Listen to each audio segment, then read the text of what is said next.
Hey everyone, welcome back for another deep dive. Yeah, great to be back. Today, we're going to be looking at something pretty interesting developing over in the Middle East. It is. Um, Yeah. you know, I think it really kind of speaks to kind of the changing world, and I'm excited to kind of dig into this with you. Yeah, I think it's going to be a really interesting conversation. Yeah, so basically we're talking about Saudi Arabia and fighter jets. Mm-hmm. Specifically, they want the F-35s, like pretty bad. Right. And of course, the U.S. makes those. Right, but there's been some hiccups with that whole process. Some would say more than hiccups. Yeah. I mean, it's been years, right? Yeah. And I mean, obviously, they're a key U.S. ally, Right. so you think that this would be kind of a slam dunk, but Yeah, you'd think so. it's not. It's not at all. And now there's like this other player who's kind of stepping into the picture, which I think is really fascinating. Yeah, an unexpected contender. Right, Turkey. That's right. So let's back up a little bit, I guess. Okay. Saudi Arabia, obviously a very oil-rich nation, but like, why are they even in this position in the first place? Well, they're facing a lot of regional threats, right? Like Iran. Right. And they see the F-35 as a way to bolster their defenses. Okay, so like they feel like they need to up their game. Yeah, I mean, they want to have the best of the best, most advanced technology, and that's what the F-35 represents, right? Right, okay, but then the U.S. is like, well, hold on a second. Yeah, there are some reservations from the U.S. side. For sure, for sure. And there are a few things I think we have to consider here. Yeah. First, you have the human rights record of Saudi Arabia, Right. which has been Not great. not stellar, yeah. Yeah. And then you have the whole China question.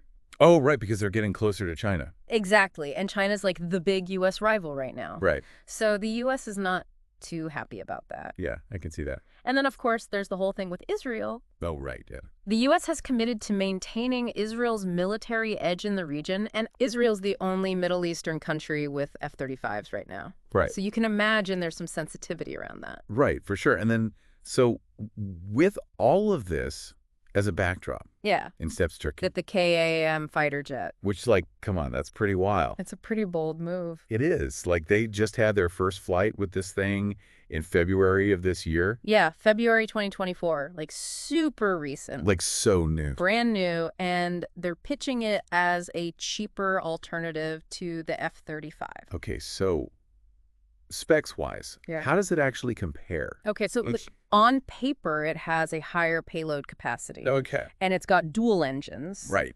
But it's untested, like it's never been in combat. Right. The F-35 has been proven in airstrikes, NATO operations. It's got this really advanced tech. Right, it's the gold standard. Yeah, I mean, for sure. So can the KN really, really compete? I mean, It's hard to say, right? It Yeah. looks good on paper, but it needs to prove itself. Right. And that's what everyone's waiting to see. I see. So how does this all then play out with Saudi Arabia? Because it seems like Yeah. they're caught in the middle here. They're in a tough spot. I mean, on the one hand, the U.S. doesn't want them buying Chinese or Russian jets. Right, right. But on the other hand, they're not really getting a clear answer about the F-35s. Yeah. So then here comes Turkey with this like kind of middle ground option, Right. the KAN, and it seems like it might appease everybody, right? Yeah. It gives Saudi Arabia something, and maybe the U.S. feels a little bit better about it. Right. But then there's also that. Oh, there's another layer here. Yeah, tell me.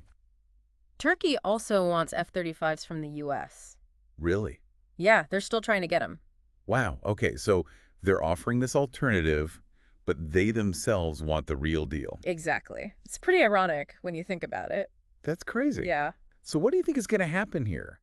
Like, It's a tug. what's Saudi Arabia going to do? I mean, do they go for the KAN? Do they hold out hope for the F-35? I don't know. Man, that's wild. It's a huge decision with big consequences, right? Yeah, yeah. Like, what does this all mean for the future of all these alliances and, the Middle East in general? I think it really speaks to the shifting dynamics in the world. Like, it's not as simple as it used to be. Yeah. It's a reminder that things are changing, alliances are shifting, and it's something to watch closely Yeah. because it's going to have ripple effects for sure. It is. This has been really fascinating. I appreciate you walking me through all this. Of course, happy to be here. I think it's so important to keep these kinds of conversations going, stay informed. I agree, and I think this is a great example of why. Absolutely. And for all of you listening out there, if you're into this kind of stuff, Yeah, if you like what we're talking about, make sure you like and subscribe. We do these deep dives all the time, every week, new topic. and we'd love to have you along for the ride. So until next time, keep on learning and stay curious. Yeah. Bye.